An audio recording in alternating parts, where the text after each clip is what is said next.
As she celebrates her 100th birthday, the Iron Lady seems assured of a permanent place in the Parisian landscape. Design Classics returns next Friday, but Peter will be back this Sunday afternoon with a journey along Russia's road west, a look at the exotic art of Imperial China, and guest playwright Michael Gow. All this Sunday afternoon with Peter Ross from 12 midday. Coming up shortly, our movie of the week, Arthur.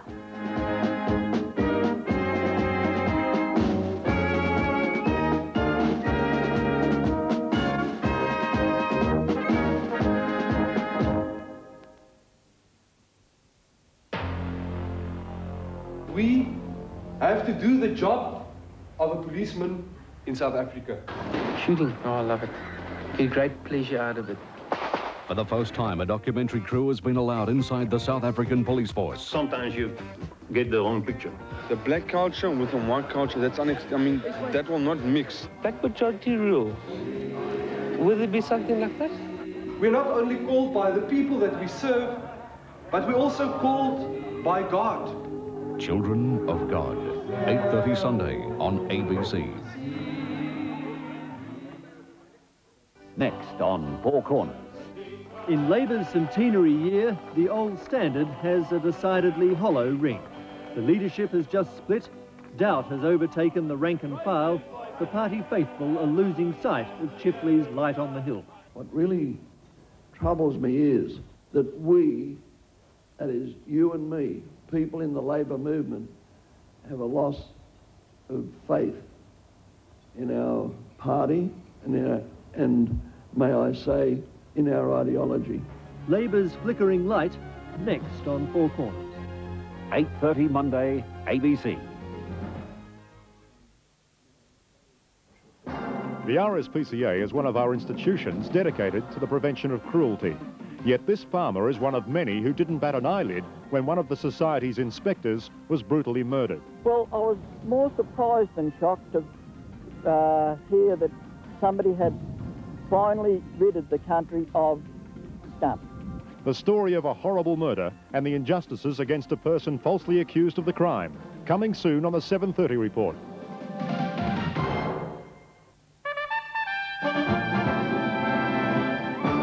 Good evening. Brian Burke, who resigned last month as Australia's ambassador to Ireland, has been given a job by mining magnate Lang Hancock.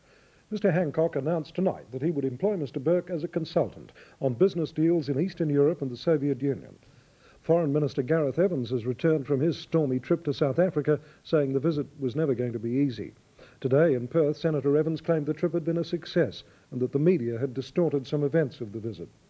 Daylight saving has been put back on the agenda, this time by the state opposition. But Premier Carmen Lawrence has rejected the Liberals' proposal to hold a third referendum on the issue. Cycling star Martin Vinicum has pleaded for public understanding after revelations that he's tested positive for anabolic steroids. Vinicum says he resorted to drugs early this year, convinced that he couldn't win Olympic gold against overseas riders known to be using steroids. More news in the late edition at 10:15. Good night. Even the longest, the most glittering rain must come to an end someday. ABC presents the premiere of a compelling tale of a government with a leader who had to go. I do assume I have your full support. Of course, Prime Minister, that goes without saying. A tale of liaisons with the press. They see another leadership crisis looming. They're not thinking about the good of the party anymore, much less the good of the country. And one might say the same about the Prime Minister. You might say that. I couldn't possibly say that. Of death by 1,000 leaks. Who is it, Francis? Who's betraying me? Never has the ugly, uncompromising struggle for power been so elegantly exposed in the premiere of the two-part drama special, House of Cards, 8:30 Wednesday and Thursday, ABC. The magic of Mozart comes alive with the West Australian Symphony Orchestra's sparkling tribute to the world's best-loved composer. 4 all-Mozart programs, star-studded with some of his greatest masterworks, and presented by one of Australia's finest orchestras, new chief conductor George Mester, and distinguished soloists. To enjoy the best seats in the house for some of the most glorious music in the world, phone Box on 484 1133.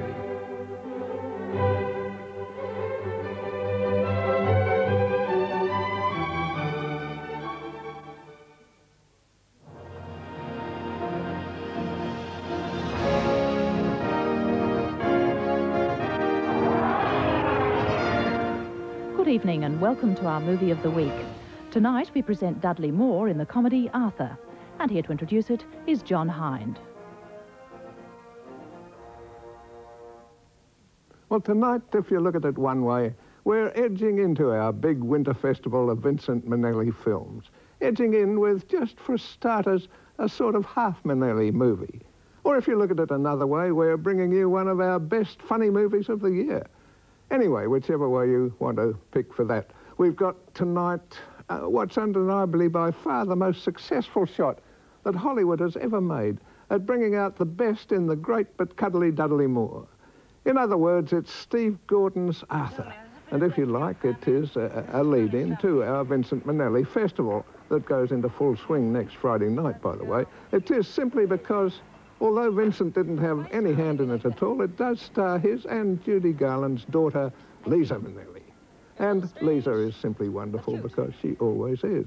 Even so, what finally makes this one of our great comedies of the year is the wondrous relationship that develops here between Dudley's very rich but very New York Arthur and the movie's third star, John Gielgud, playing a very English butler valet. But of course, that's not to play down Arthur's relationship with the Lisa character. That one is fascinatingly basic because she is a poor girl and he has, or he's due to inherit, $750 million of old 1960 money. Arthur is also the only happy, guilt-free, perpetual drunk to appear in any major role on the screen in modern times. And if you don't believe that there's any such thing as that, well, neither do I really, but Dud and Gielgud and Lisa make a funny, terrific movie out of it, somewhere along the lines of the old zany comedies. So, meet Arthur, or anyway, meet first his zany laughter. They say that he's telling himself one-line gags and doesn't always bother to tell us. But whenever he does bother to tell us, you'll laugh too, because his one-liners are simply terrific.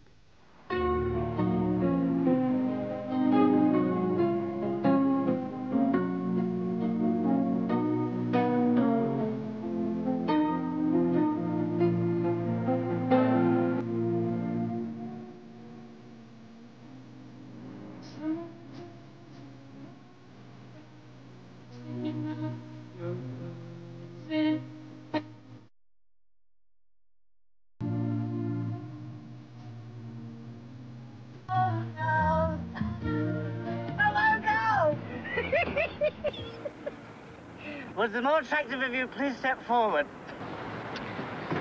Good afternoon.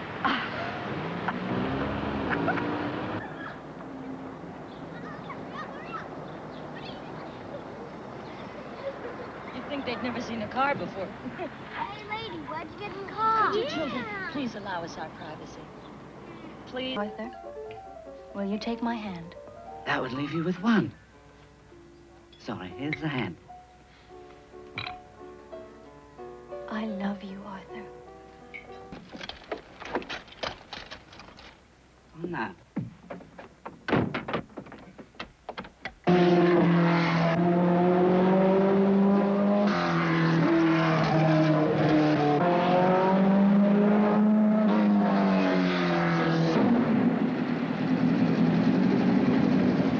Want to take it for a spin, Hobson? No, thank you, Arthur.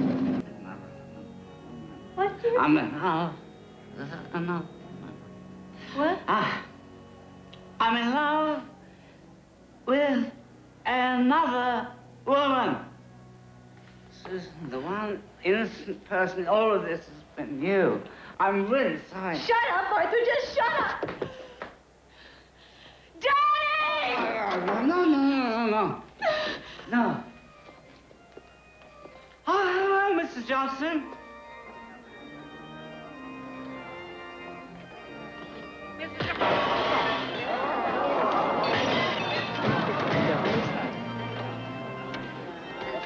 He must be nervous. How excited he is.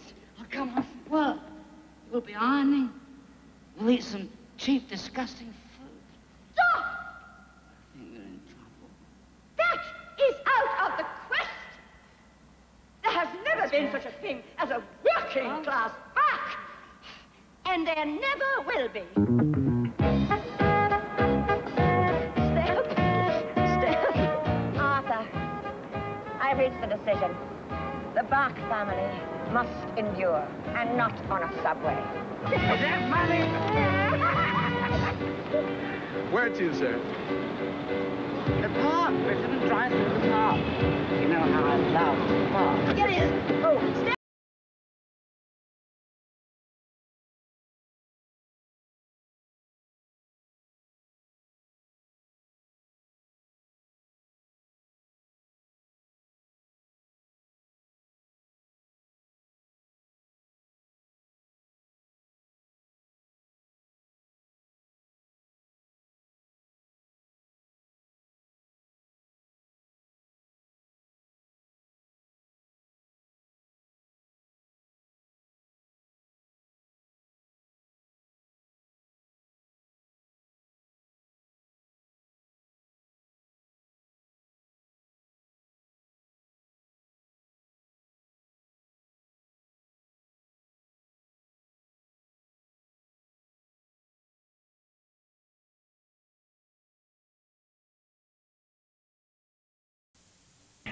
In common with both modes of transport comes the stress of combat.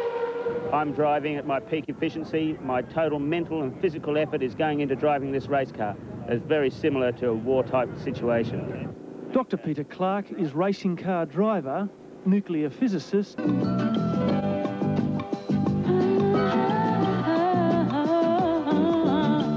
If you're a motor racing fan, you learn to appreciate the finer points of design and structure and good-looking bodywork. But you don't need to be a motor racing fan to appreciate the same qualities in this lean machine, as millions of men all over the world would agree.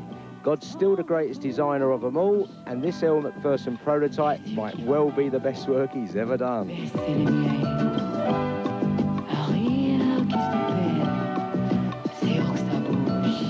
Watch your rev counter come up, 6,500. Change gear, comfortable. Now meet one of the few men who'd rather see the girl known as the body in a driving suit rather than a swimsuit. For celebrity race instructor Frank Gardner, Elle was just another rank amateur with a lot to learn and not a lot of time to learn it, when she arrived at his Gold Coast driving school just last weekend. You have to anticipate your corners, you stay wide. Adelaide is surrounded by curbs, so you have to be a little more accurate at Adelaide than you are here. When was the last time you drove a car on the road? About 6 months ago, probably even longer than that. I mean, in New York, you really don't get a chance to drive cars. I was trying to practice up and down Park Avenue, but, you know, it seems to be a bit of traffic there. And what have you found has been the most difficult thing to get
reasonable or demanding.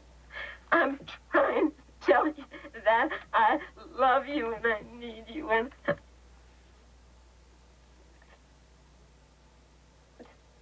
Then...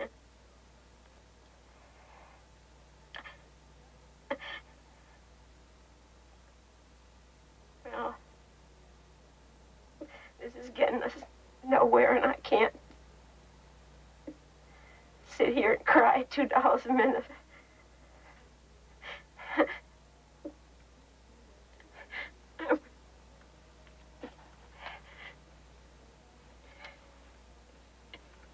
Goodbye.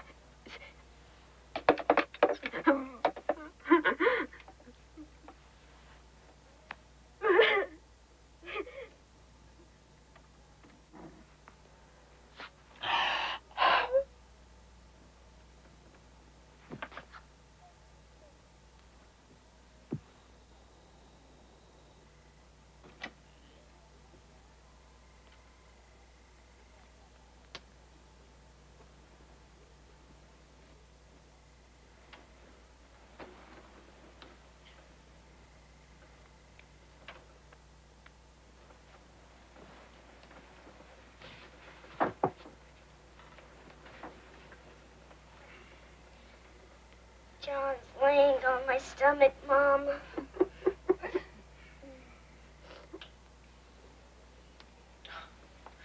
Okay, guys, everybody out in your own beds. I think Mom needs some privacy. Do you? I don't know. Right now, I think I need a hug. Why were you crying, Mom? What did Daddy say on the phone? He said he's working very hard for all of us. And he's trying to clear up these last-minute details. He's not coming back, is he?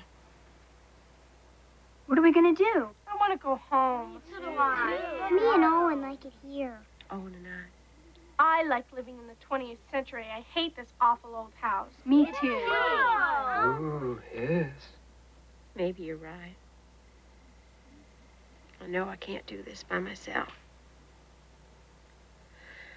Maybe Sarah's right. We're in the wrong century, in the wrong hemisphere. Yay, let's go home. All right. Can we take Mr. Jakes back to Texas with us? I don't think he'd want to do that, honey. Now, hang on, guys. I think that we can do this. Besides, you're not just going to quit on Mom, are you? Give her a chance. Who knows? Maybe it can get better. Maybe she's right. I have an idea. Let's make a pact. Let's give it everything we have for 3 months. Well, what do you know about her? She thinks we can do it. You think we can do it? Sure we can. You do? Yeah, let's stay. Yeah, sure. Really? Yeah, we can do it. And I think we can do it. You want to give it a try? Show them what we're made of? Don't let this place get us down? Yeah. For at least 3 months? Okay, Australia, here we come!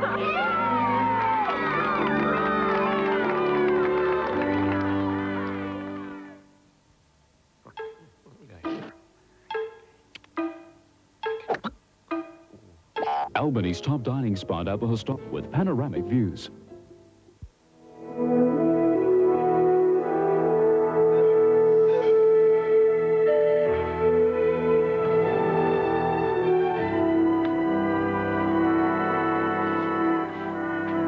Hello.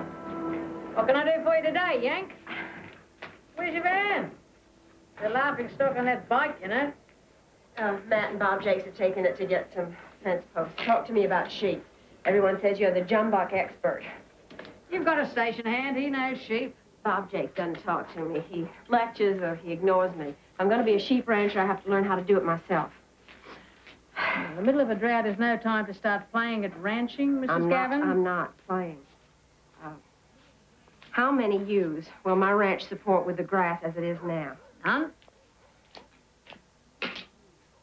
It'll be stupid for a beginner to buy sheep at this time. When, then? After it rains. I can't afford to wait till then.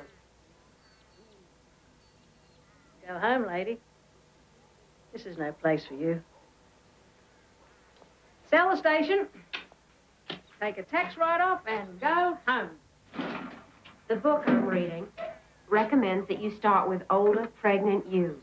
They're quieter and more docile. We can double our herd size in a year without more capital outlay. The book? Mm-hmm. What breed does the book recommend? It doesn't, but Bob Jake says merinos. A sheep with a full deck is no genius, and I've never met a merino with a full deck yet. What do you recommend, other than that I go home? Comeback sheep? The wool's coarser. You won't get as much money for it, but our crossbreed doesn't stray, doesn't miscarry, and it's lucky. Sheep miscarry? Yeah. My husband and I bought this ranch hoping to bring some core to our lives. People who raise animals are somehow more serene. We want our children to realize that. Do you understand what I'm talking about? Halfway around the world for occupational therapy? But now I'm the one that's got to make it go. He's stuck back home with problems at work. While you shoulder the whole load? No, I'm not shouldering the whole load. He's working very hard for all of us. I've put in a garden. I've been given some chickens and a cow, which John calls horse. The hens are laying, and we get 2 gallons of milk from a horse a day, but I've got to have cash if I'm going to survive. Does he send you any money? Yes. For ranch payments, but with 11 children, it's never enough. Not for shoes, fencing, paint, gas, feed, notebooks, fixing that awful van that's Yeah, enough for sheep. I've gone to the bank. The bank will loan me the money for the sheep against the ranch. Right, ladies and gentlemen, we're selling you 1,000 crossbred ewes here, and they're landing to the British breed ram. They're rising 2-year-olds. On for them, I reckon they ought to be worth about $10. Starting away, second, $7 anywhere. I bid 6, 20, 640, 660 bid. That's 680 bid, $7.20, 740, 60, 80, $8, 820, 40, 840, 60, 80. Stearns and Rigger both want these sheep. They may be too expensive. It's a small lot. How small is small? 10 or 12? 1,000. Put in at $10.20. Pennies done. $10.05, and they go to Bob Jake's Billawar station. Thank you. Well, you got 'em. Over my better judgment. Need marinas. Plenty of 'em. She can learn on 1,000. And 1,000 can find feed on her place in the drought. You can't make a living on 2,000. 3. Hasn't got any money for any more. Oh, courage. 1,000's about 990 too many. They don't look very gentle.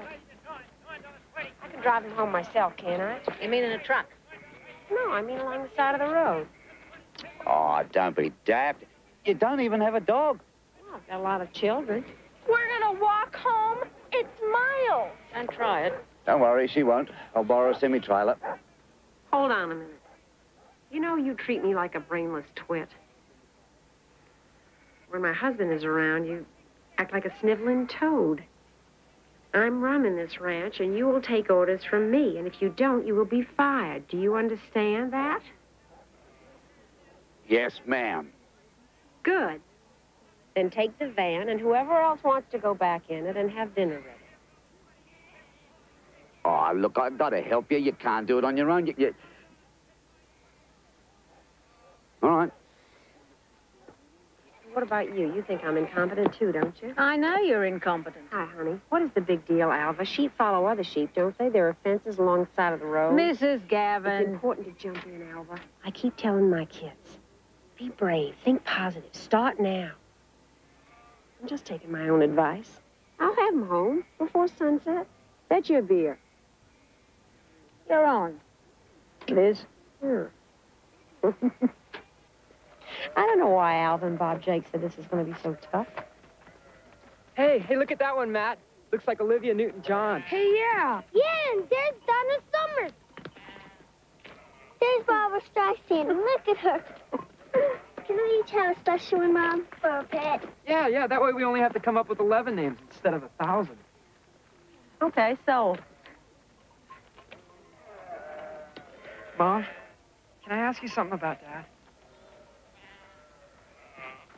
You can ask me anything about anything. Well, is he staying away from us or staying away from you? That is a lousy question, Michael. She said anything, Matt. Okay. I don't think Daddy is staying away from us on purpose, honey. There are a lot cheaper ways of getting rid of wives and children, responsibilities. Daddy is coming back. He said he was. Get serious. He's never coming back. He's a jerk. He is not. Men get tired of women with wrinkles. It's perfectly normal. Sharon. Well, do you want Dad to come back? Oh, yes, I do. Of course I do.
From you, not one word.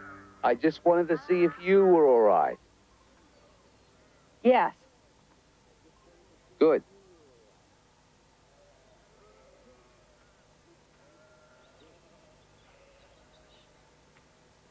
Come on, kids! Bridget, John, Patrick, Owen, you come back with me! Oh, go. We'll rent and we'll roar like two Queensland drovers. We'll rent and we'll roar as onward we push until we return to the Ogafella station. Oh, it's flaming dry going to the old Queensland bush.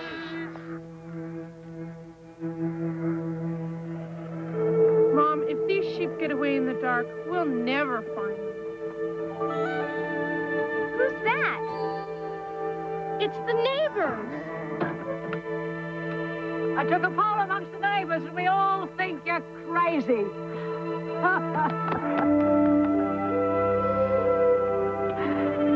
But we won't hold it against you. Thanks, Alva. Thanks, neighbor. Well, Yank, got him here. Now you're going to find out that getting him here was the easy part. I did it.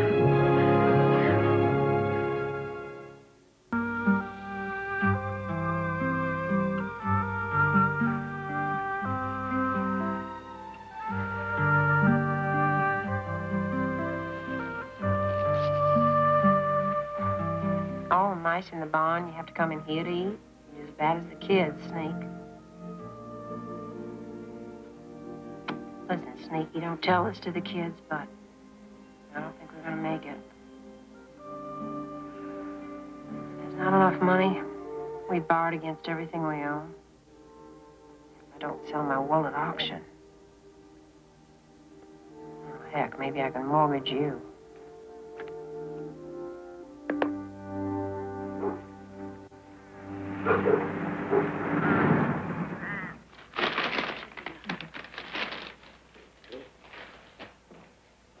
You came to talk to me, so come on. Talk to me. I was going over the numbers last night. I don't know what to do, Alva. There's no way. There's no way unless you tighten your belt. This isn't a suburb of Euston. The garden will be producing in a couple of weeks. Chickens are laying, the cows fresh. Some serenity, eh?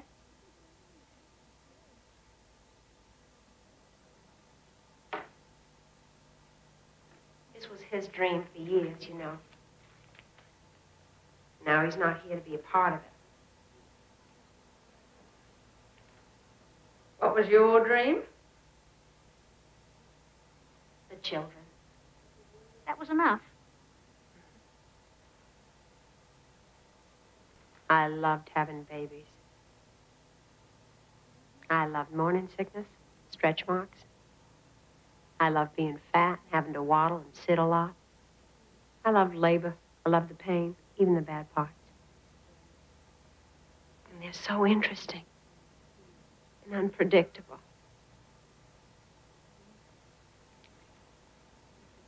And then one day, you're reading the newspaper and having an intelligent conversation. Actually, I'm still waiting for that part. Where was Sam when you were wallowing in motherhood? Don't be cruel. I think I'm being profound. I don't know. He sort of disappeared into the background somewhere along the way. I don't remember. I was busy being pregnant. Complete. I was happy. Without him? No, not without him. He sat at the head of the table. He meted out discipline. He held me in his arms at night. He was a presence, and I miss him. Ruining the seersucker, love. Sorry. Can you sell the sheep and the ranch? Yes, you stupid woman. Of course I can sell the sheep and bill a bar. I can sell Sharon's pony, pet sheep, the cow you call horse, and Sneaky Snake. Alva. Oh, come on, use your brains.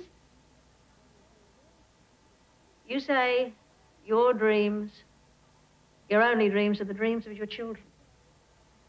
Well, look at your children. They're thriving. And without skiing weekends and surfboards and motorbikes and swimming pools, they're working, straightening up. But if they went to Houston, at least they could see their father. Are you thinking of the kids? Or of yourself? Don't do anything yet. Pray for rain. Give the sheep a chance. The sheep? Yeah. In a couple of months, they'll need to be shorn. Then they'll lamb. You'll, mark, brand, you'll cull. Then breed. Then you'll know whether you're tough enough to be a shepherd as well as a mother. Do we have to shear all the sheep? No, just our own pets. The shearers will do the rest, but I want us to know how to do it, just in case. Good morning. The sheep are all ready, but would you start shearing, please? Excuse me. You can start shearing. Hello, are you hearing me? I'm telling you to start shearing now. We don't take orders from a shearer. There's only one thing women are good for.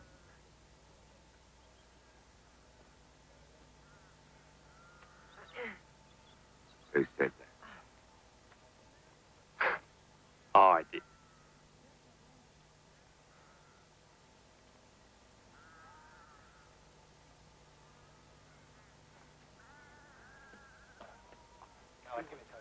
Come on. Get him, come on. Get him, get him. Come on.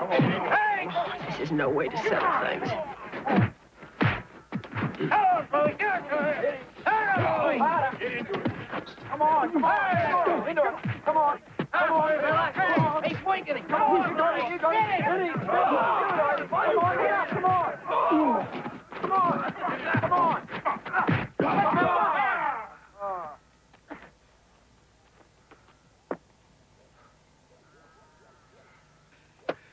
I think they'll mind their manners now, Mrs. Gavin. Don't you worry.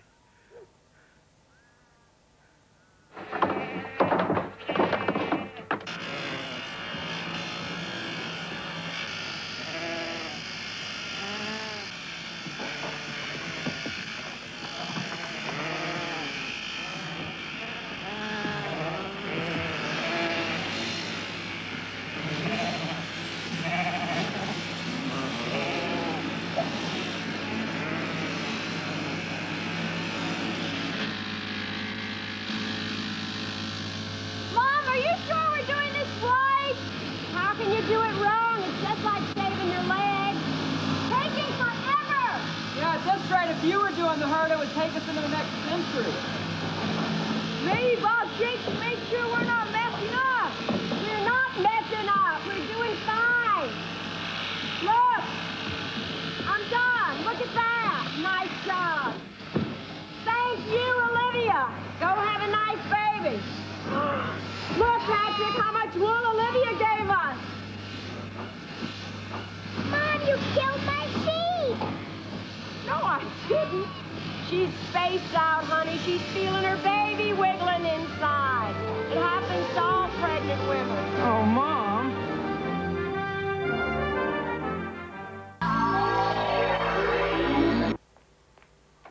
Sam! I'm fine. Yes. Oh, it's good to hear your voice. I've been shearing sheep. Shearing sheep.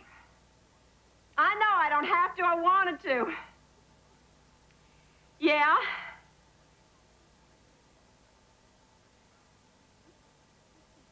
You're not coming for Christmas.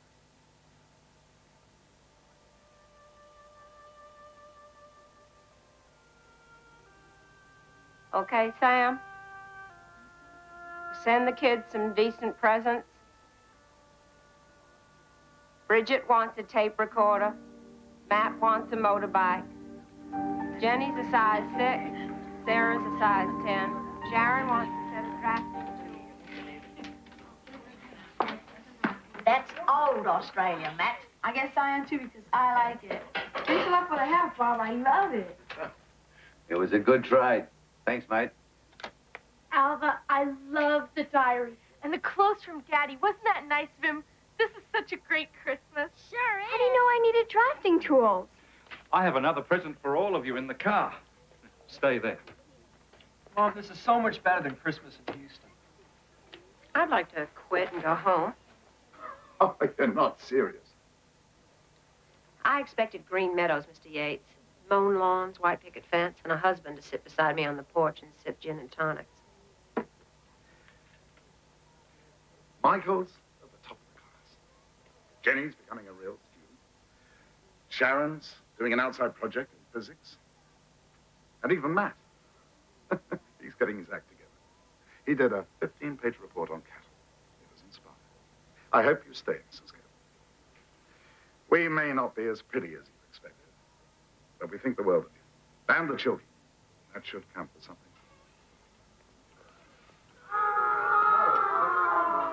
His name's Rudy. Oh, he's beautiful, Father. Isn't that the Cunningham's dog that won the Melbourne sheepdog trials about 100 years ago? Same dog. Liz, you've got a champion. I'm sorry, we can't accept The Cunninghams gave him to me to live out his days. But he's not happy. He'd live longer being worked. Oh, with a dog like that, Mrs. Gavin, we could run 5,000 head of sheep once it rains. Once it rains. Once it rains. What if it never rains? Bob Jakes knows lots of ways to make it rain, Mom. Well, good. Let him try one of them. We're dying here. The rainstone, the boogadoo bird, the dream time. Owen, Dreamtime doesn't exist in the real world. Mom, Dreamtime's like Peter Pan, Santa Claus. If you want it to work, you've got to believe.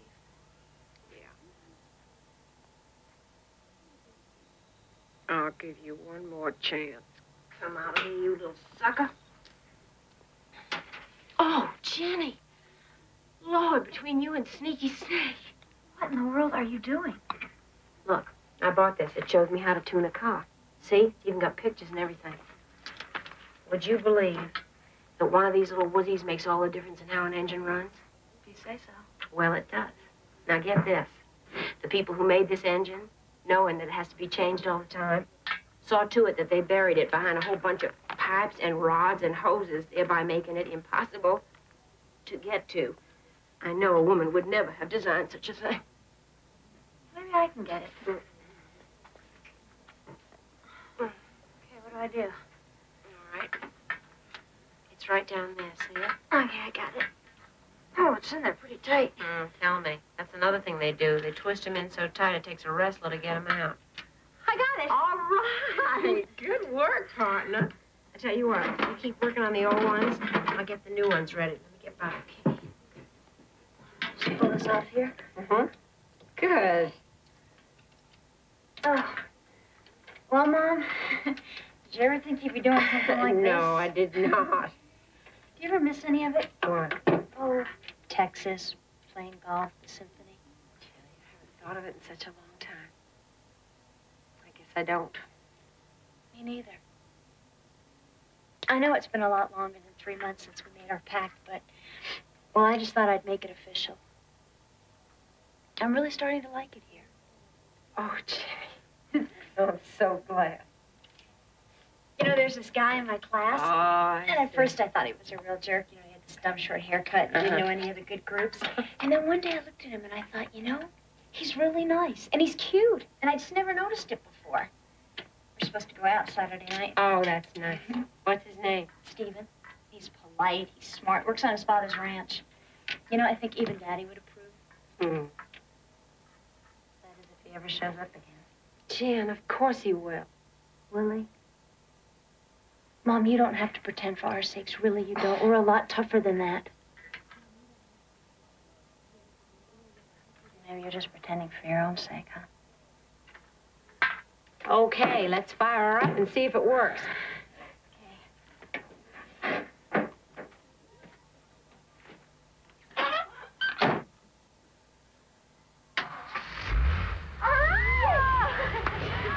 Good job, mate.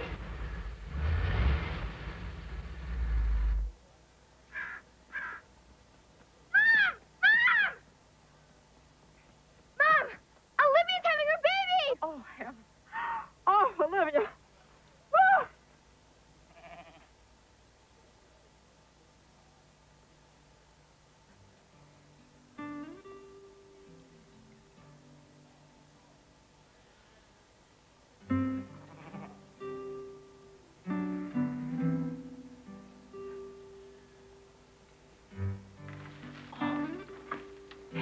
It's almost here.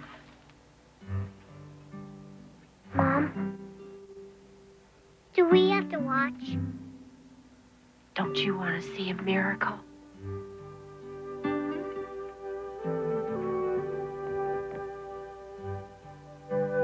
A birth. It's the most beautiful, most exciting mystery in the world. And this is our first lamb. Our first in Australia. It's here.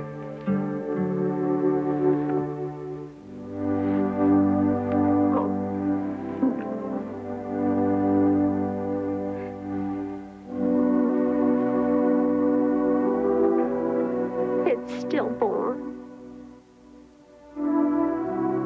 Olivia's baby is dead.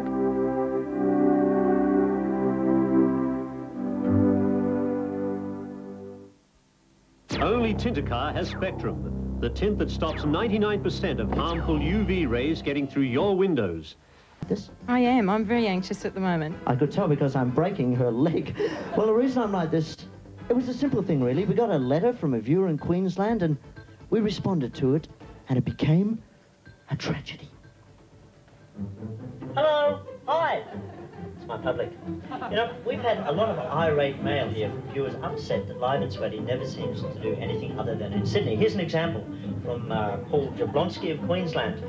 Mr. Denton, you ignorant bastard. Bloody typical of anyone from New South Wales or Victoria only interested in your own backyard. You know what really pisses me off? You never do a vox pop in Brisbane. Quite frankly, I don't give a shit what New South Wales or Victoria think. I might consider Victorians' opinions when they can run their state properly. As for New South Wales, the only good thing about you is you separate us from Victoria. Yours, etc., Paul Jablonski. Oh, Paul, we couldn't agree more. Frankly, we're very frustrated here at Live and Sweaty that because of tight ABC budgets, it's impossible for us to go interstate. But thanks to yours and many other irate viewers' letters, the ABC has decided to shell out and pay for me to fly to Brisbane, which is incredibly exciting because I've never been in a plane before. Or a car. Oh, look at that. The whole road seems to move.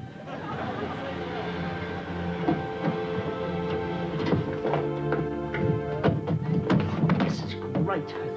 Welcome to Sydney International Airport, Andrew. Oh, hi. These for you? Gee, it's a pretty place. Yes, it's wonderful up here. They're checked in, are they? Oh, yes, no need to worry about those. We never lose luggage here. Follow me. Now, the ABC has paid for a return ticket to Brisbane for me. Brisbane? I don't know, not in this one. And what I want is a window seat. Yes, they're all window seats, Andrew. And is there a movie? Jonathan Livingston Seagull. It's in Centurion. It's quite an experience. Fantastic, thanks. Flight 713 to Brisbane. Southwest. Oh, so you've got seat 1, Andrew. The emergency exits are there, and just about anywhere, really. In case of an emergency, oxygen masks won't fall down because there's oxygen everywhere. And I see you're flying to Brisbane, so that's about 750 miles that way. I'm your captain, Alan Lovell. I won't be flying in this flight today because basically I wouldn't be caught dead in one of these things. Good luck, Andrew. No, hang on a minute. Who's in charge of this airline? Hello, excuse me, I'm Andrew Denton from the ABC. Hi, Andrew. We're the Australian women's hang gliding team. I'm Sonia, this is Tony and Helen. Yeah, look, I'm supposed to apparently be going up in one of these things. Are they safe? Oh, not a problem. Sure. You're quite sure of that? They don't look that safe. I mean, this is flimsy. Look, we can rip it apart that easily. They're all stress tested. They undergo tests to like 6 G-forces, is that right? That's stress testing. And then, of course, they have to stay up really late without any sleep. And people scream abuse at them, that sort of thing. How high do you go? Well, I've been to 18,500 feet in Colorado last year. Is it okay to go that high? Yeah, it's not a problem. The only thing that you really need to do once you're getting that high is to take oxygen. You start getting hypoxic. What's and hypoxic? very cold. It's just a lack of oxygen in your blood system. You get a bit silly, start yawning. And you think everything's great, and you're up in the air, and you think you're having a wonderful time. You could be upside down, but you don't know that at the time. That sounds just like a cast party in television. Have you ever had any near misses hang gliding, like nearly hit each other, or had a passenger panic or something? Well, actually, when you're flying cross country, you tend to thermal in what we call gaggles, and the big groups of people tend to circle up together. And we'll fly wingtip to wingtip. And if the air is very turbulent and you're all in there, nobody wants to give way, it gets very close and a little bit nerve-wracking at times. Well, remember that, everybody at home, never thermal in gaggles unless you know what you're doing. Have you ever had a situation where you've lost control of your craft? No, I've never lost control. I haven't personally either, but I know one of the other girls on the team actually came into land once and hit a sheep. That was a novel one. That'll teach you to compete in New Zealand. Well, we don't know if she lost control or the sheep lost control. I'll bet the sheep did once she hit it. Yes, what a horrible mess. Would you say, Sonia, it's a selfish sport? Oh, absolutely. Yeah. Tony and I had a classic incident. We got all dressed up to be girly girls and go to the pub and had all our nice clothes on. We looked out the window and the wind was on and ripped all the clothes put our flying gear on, you know, over to the hill, so it takes control of you. Would it be possible to take me on a tandem flight, do you think? Oh, it'll be possible to take you for a tandem, but I'm going to hand you over to a friend of ours, Mr. Rick Duncan. He's an Australian world champion. Well, this is Captain Rick. Captain Rick, take me to the clouds! Let's go. Okay, left first. Right, 3. 1, 2, 3. Leave it right. That's it.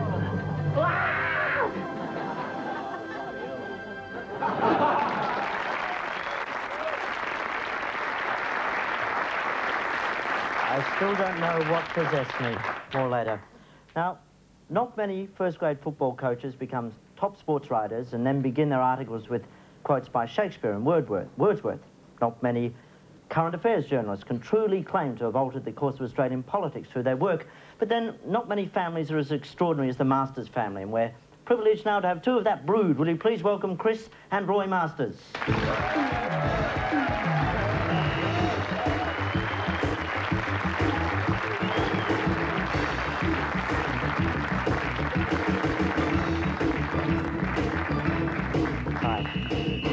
Roy, you didn't bring me anything, but that's okay, I'll forgive you. Now, Roy, for such an achieving family, and all the Masters have achieved, were you competitive sports-wise as kids? Oh, I don't really think so. There were significant age gaps between us. So there was 3 or 4 years between myself and Ian, who was number 2, and then another 2 years before. I mean, our parents were very prolific, producing 7 children, but it was over an immense space of time, almost a generation. So entire records were broken in all of that time. Entire civilisations were born and died. And gee, you're a lot older than I thought, actually. I go back to Mesopotamia, actually. With the Iraqi war was there when I was there in the old days. Your girlfriend doesn't date you, she carbon dates you. Well, how about you, Chris? Do you consider, when you were young, were you a competitive sort? No, I was a bit sporty. I liked running and swimming, but I think I was more interested in relaxing on the sporting field rather than winning. You had an unusual nickname. That's a family nickname. Well, no, we're all family here. We're all family. I can introduce all these people to you personally. Revealing a family secret. My brother will tell you what it was. Well, Roy, what was his nickname? His nickname was Reverie. It was also a dream hoe. In those days, however, we pronounced it Reverie because we were sort of not very well versed in the correct pronunciation of things. Because he was a person in those days who would tend to break off into little dreams all of his own.